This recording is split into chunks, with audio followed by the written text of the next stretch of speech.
साथ बरखा शर्मा। सीबीएसई 12वीं बोर्ड की परीक्षा के नतीजों को लेकर असमंजस में चल रहे लाखों छात्रों के लिए बड़ी राहत की खबर है। सीबीएसई ने आखिरकार वेरिफिकेशन ऑफ मार्क्स और री इवैल्यूएशन पोर्टल को खोल दिया है। अब वो छात्र जिन्होंने अपनी उत्तर पुस्तिकाओं की स्कैन कॉपी प्राप्त कर ली है, अपने अंकों के सत्यापन और रिवैल्यूएशन के लिए ऑनलाइन आवेदन वो कर सकेंगे।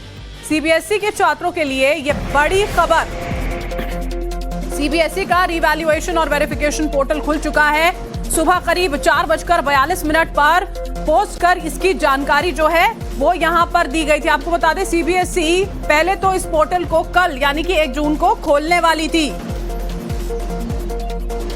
लेकिन कुछ तकनीकी गड़बड़ी की वजह से यह पोर्टल जो है वो नहीं खुल पाया। अब रिवैल्यूएशन और वेरिफिकेशन के लिए छात्र जो है वो अप्लाई कर सकते हैं। ये पोर्टल अब खोल दिया गया है। ऐसा बताया जा रहा है कि पोर्टल जो कल खुलना था, छात्र पूरे दिन इंतजार करते रहे, लेकिन पोर्टल आज सुबह 4:42 पर खुला। तकनीकी गड़बड़ी की वजह से पोर्टल नहीं खुल पाया था। अब छात्र अप्लाई कर पाएंगे रिवैल्यूएशन के लिए। बोर्ड के आधिकारिक पोर्टल के माध्यम से अंकों के सत्यापन और जो आंसर शीट्स में जितनी भी कमियां हैं उनकी जांच और जो क्वेश्चंस हैं, जो प्रश्न हैं, उनके पुनर्मूल्यांकन के लिए, रिवैल्यूएशन के लिए 6 जून 2026 की रात तक यानी कि 12 बजे तक आवेदन कर पाएंगे। बड़ी खबर आपको हम बता रहे हैं। जो रिवैल्यूएशन पोर्टल है वो खुल चुका है। मार्कशीट या मार्क्स से संतुष्ट जो छात्र नहीं थे, अपनी कॉपीज मंगाई हैं, अब इस पोर्टल के जरिए चेकिंग करा पाएंगे। पोर्टल जो है वो शुरू हो चुका है। 1 जून को कल लाइव होना था, लेकिन पेमेंट सिस्टम में गड़बड़ियां आ रही थी।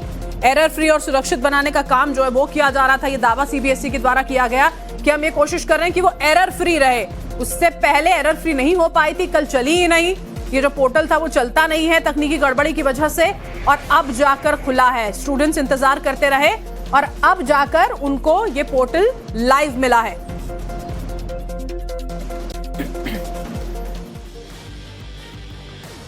और देखिए, इस बार रीवैल्यूएशन प्रक्रिया ऐसे वक्त में शुरू हुई है जब सीबीएसई का नया ओएसएम यानी कि ऑन स्क्रीन मार्किंग सिस्टम लगातार चर्चाओं में है।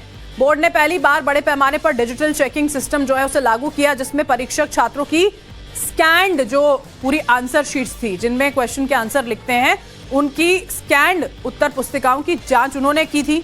रिजल्ट जारी हुआ। सोशल मीडिया पर कई छात्रों ने यहां पर जो मार्किंग की गई थी, जो मार्क्स दिए गए थे, उसको लेकर सवाल उठाए थे कि ये मार्क्स जो जिनके जितने आए उन्हें कम लग रहे थे। ऐसे में सीबीएसई का पोर्टल खुलने में लेट लतीफी ने स्टूडेंट्स की टेंशन को और ज्यादा बढ़ा दिया था। अब देखिए, पोर्टल लेट खुलने से परेशानी कैसे हुई है स्टूडेंट्स को, जरा वो भी समझ लीजिए। सीबीएसई पोर्टल लेट खुलने से एडमिशन डेडलाइन जो है वो मिस होने का खतरा जो है वो लगातार बना हुआ है।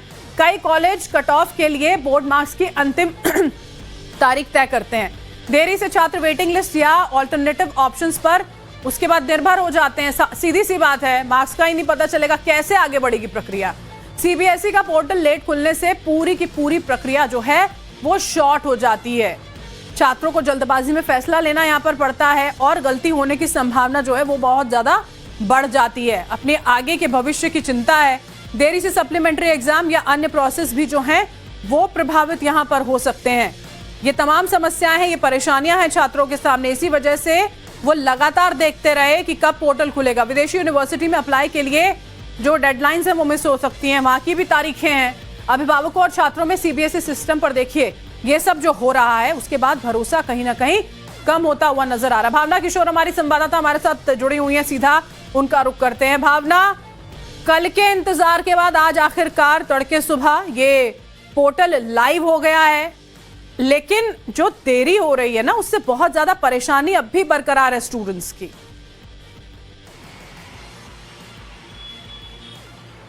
बिल्कुल, कल सुबह से दोपहर हो गई। दोपहर में 2 बजे सीबीएसई ने एक्स पर पोस्ट करके ये जानकारी दिया कि जल्द ही जो पोर्टल है वो लाइव खुल जाएगा। उसके बाद बच्चे जो वो इंतजार करते रहे, उसके बाद शाम हुई, रात हुई और आज जाके सुबह 5 बजे लाइव हुआ है पोर्टल, यानी अब बच्चे अप्लाई करना शुरू करेंगे। लेकिन सबसे बड़ी बात यह है बरखा कि आज जोशा का जो प्रक्रिया है, यानी कि जो बच्चे जेईई एडवांस पास कर चुके हैं अच्छे अंकों से, आज वो इंजीनियरिंग कॉलेज के लिए अप्लाई करेंगे, यानी IIT NIT के लिए वो अप्लाई करना शुरू करेंगे। ऐसे में बड़ा सवाल ये है कि जो छात्र, मान लीजिए किसी के परसेंटेज कम आए हैं और IIT में एडमिशन के लिए 75% का क्राइटेरिया होता है और मान लीजिए किसी का 74% आया है, वो ये उम्मीद कर रहा है कि आज अगर वो अप्लाई करता है अपने आंसर शीट्स के रिवैल्यूएशन के लिए और उसके मार्क्स बढ़ने के चांसेस हो सकते हैं और 75% आ सकता है, तो कितना वक्त लगेगा दोबारा रिजल्ट बन के आने के, रीचेकिंग होने में, और अप्लाई कैसे होगा। तो बच्चों के जो एडमिशन प्रोसीजर्स होते हैं उसमें काफी देरी होगी। और भी कॉलेजेस में एडमिशन के लिए जो प्रक्रिया अब शुरू हो चुकी है, यानी आप सोचिए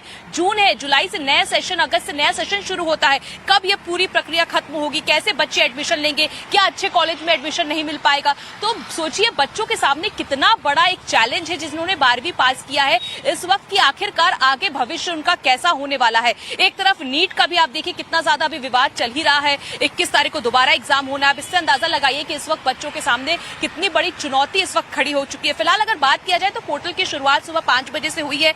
5.5 मिनट का वीडियो जो है वो पोस्ट किया गया है CBSE के द्वारा कि पूरे प्रोसेस को समझ लीजिए कि किस तरह से वेरिफिकेशन और रिवैल्यूएशन के लिए आप अप्लाई कर सकते हैं। इसकी तारीख भी बढ़ा के 6 जून कर दी गई, यानी जो बच्चे अपने लिए पोर्टल पर अप्लाई करना चाहते हैं, मार्क्स को लेकर उनको थोड़ी दिक्कतें हैं, वो चाहते हैं कि उनके मार्क्स बढ़े, को किसी क्वेश्चन पे अगर चेक करना चाहते हैं तो उसके लिए 5 दिन का वक्त जो है वो CBSE की तरफ से दिया गया है। अब देखना होगा कि CBSE में ये पूरा प्रोसेस खत्म होने में कितना वक्त लगता है। मान लीजिए अब स्टूडेंट्स जो है वो अप्लाई करना आज से शुरू करेंगे, उनकी कॉपी चेक होती है, उनके रीवैल्यूट होकर कितने मार्क्स बढ़ते हैं, किस तरह के परसेंटेज जो है वो चेंज होते हैं, कितने वक्त बाद रिजल्ट दोबारा बन के आता है, किस तरह से पूरा प्रोसीजर चलता है, इस पे भी पूरी नजर बना के रखनी होगी। क्योंकि फिलहाल आप देखिए शिक्षा मंत्रालय ने IIT मद्रास की मदद ली है। कई बार कहा जा रहा था कि पोर्टल में कुछ टेक्निकल ग्लिचेस है, उसकी वजह से ट्रांसपेरेंसी बनाए रखने के लिए इतना वक्त लग गया। पहले 29 मई को ये पोर्टल शुरू होना था, फिर उसको 1 जून तारीख दी गई, लेकिन पूरे दिन के इंतजार के बाद भी बच्चे जो है वो मायूस हो गए और आज सुबह जाके 2 जून से जो है वो पूरा प्रोसेस शुरू हुआ है।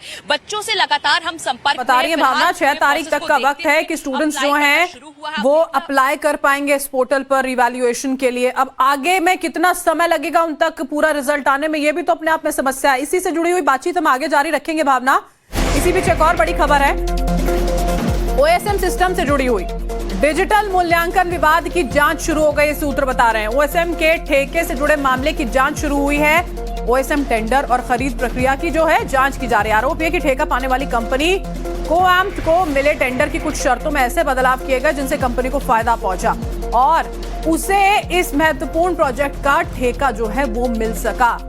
अब देखिए इस मामले में भी अगर धांधली की गई है भावना, तो कितनी समस्या वाली बात है। लाखों छात्रों के भविष्य का सवाल था, इसमें भी धांधली की जा रही है अगर।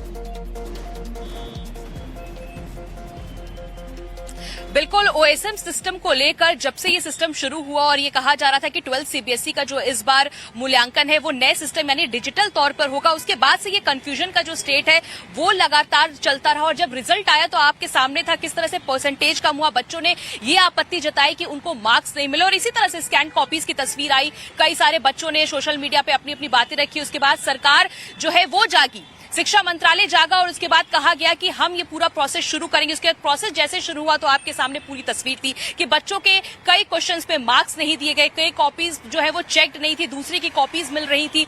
फिलहाल अगर बात किया जाए तो अब शिक्षा मंत्रालय की तरफ से जो हमारे सोर्सेज हैं उन्होंने इस बात की जानकारी दी है कि जो कंपनी OSM सिस्टम जिसको टेंडर मिला था, कहा जा रहा है, ये आरोप लगातार लगाया जा रहा है कि जो टेंडर जिस कंपनी को मिला है वो नियमों को क्या उसने ताक पर रखा था, क्या टेंडर के नियमों में बदलाव किया गया था, उसके आधार पर क्या कंपनी को कोई फायदा पहुंचाने की कोशिश की जा रही थी, इसीलिए उस कंपनी को टेंडर दिया गया। फिलहाल अब शिक्षा मंत्रालय ने सारे दस्तावेज इकट्ठा कर लिया और पूरा जांच पूरे इस मैटर पे जांच किया जा रहा है। फिलहाल ये भी बताया जा रहा है कि जो कंपनी थी क्या वो इस पूरे मूल्यांकन के लिए उसके पास इतनी क्षमता थी कि वो लाखों बच्चों का, जिस तरह से 17 लाख से ज्यादा बच्चे जो इस बार CBSE में बैठे थे, क्या उसके पास इतनी क्षमता थी कि वो इस तरह से डिजिटल तौर पर पूरे कॉपीज को चेक कर पाए। इस पर भी बड़े सवाल इस वक्त शुरू हो चुके हैं। आप देखिए सोशल मीडिया पे अगर आप खोलते हैं तो किस तरह से तमाम CBSE को लेकर ट्रेंड में परेशानियां जो आपको नजर आएगी। कई बच्चे पोर्टल के लिए आप देखिए पिछले 24 घंटे से परेशान थे। फिर OSM सिस्टम को लेकर लगातार पिछले 15-20 दिन से बवाल जो है वो आपको देखने को मिलेगा। OSM से ही शुरू हो गई थी देखिए भावना, ये कहते हुए कि देखिए टीचर्स को पूरी तरह से जानकारी नहीं थी कैसे करना है। इसमें जो कुछ विशेषज्ञ हैं वो ये कहते नजर आए कि देखिए उसमें कुछ बहुत ज्यादा करने को नहीं था, वो तो पूरी की पूरी आंसर शीट सी थी, बस डिजिटल तरीके से थी। लेकिन हमने तो ये भी देखा ना कि बच्चे ने, किसी ने पेपर लिखा हुआ था, उसकी आंसर शीट चेक तक नहीं की गई और मार्क्स दे दिए गए। ये भी देखा कि कई कॉपीज ऐसी थी जो प्रॉपरली स्कैन ही नहीं हो पाई थी। तो पता क्या चला होगा क्या जवाब लिखा है और क्या आपने उसके बाद मार्किंग की है।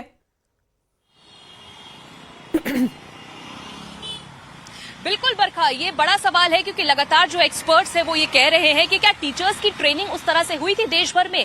क्या आपको पता था कि इस प्रोसेस को करने में कितना वक्त लगेगा? क्योंकि डिजिटल तौर पे कॉपीज चेक करना एक बहुत बड़ी चुनौती अपने आप में होती है कि क्या कॉपीज सही तरीके से स्कैन हुए थे। आप देखिए, कई सारे केस स्टडीज हमने किए हैं, लोग ये बता रहे हैं कि सप्लीमेंट्री कॉपीज ही लापता है। अब आप मान लीजिए 10 से 15 मार्क्स से सप्लीमेंट्री कॉपीज में आप आंसर्स लिखते हैं और आपको मार्क्स ही नहीं मिलते हैं, तो सीधे सीधे इसका असर परसेंटेज पे होगा। इसलिए बच्चे बहुत मायूस हैं, शुरुआत से ही इसलिए इंतजार कर रहे थे कि पोर्टल की शुरुआत हो और वो अप्लाई करें। अब देखिए, सबसे बड़ी चुनौती ये है कि आज तो मान लीजिए अप्लाई कर देते हैं, कितने दिन में ये प्रोसीजर खत्म होगा? रिजल्ट्स दोबारा चेंज होते हैं, नहीं होते हैं, मार्क्स बढ़ते हैं, नहीं बढ़ते हैं, उनके सीधे सीधे इसका असर उनके आने वाले एडमिशन प्रोसेस पे जरूर पड़ने वाला है।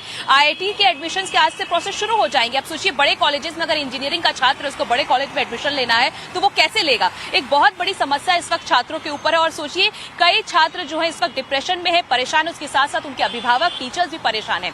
फिलहाल अगर बात की जाए तो शिक्षा मंत्रालय इस पूरे मामले को लेकर समीक्षा बैठक लगातार कर रहा है। देखना होगा कि आगे किस तरह का सोचिए ना कितना तनाव होगा उनको, आगे भविष्य का सवाल है। इतनी मेहनत करी है, उन्हें पता है उनका एडमिशन इस पर निर्भर करता है, तो अभी क्या करेंगे? अगर नहीं आते हैं तो जो मार्क्स अवेलेबल हैं उनको अप्लाई करेंगे। रिवैल्यूएशन, कई देखिए कई यूनिवर्सिटीज ऐसी होती हैं जो रिवैल्यूएशन वाला ऑप्शन भी खुला यहाँ पर रखती हैं। यही सारी चीजें हैं जो विकल्प हैं जिनको देखते हुए स्टूडेंट्स अभी यहाँ पर नजर आएंगे। भावना, बहुत बहुत शुक्रिया आपका हमारे साथ जुड़ने के लिए, इस तमाम जानकारी के लिए।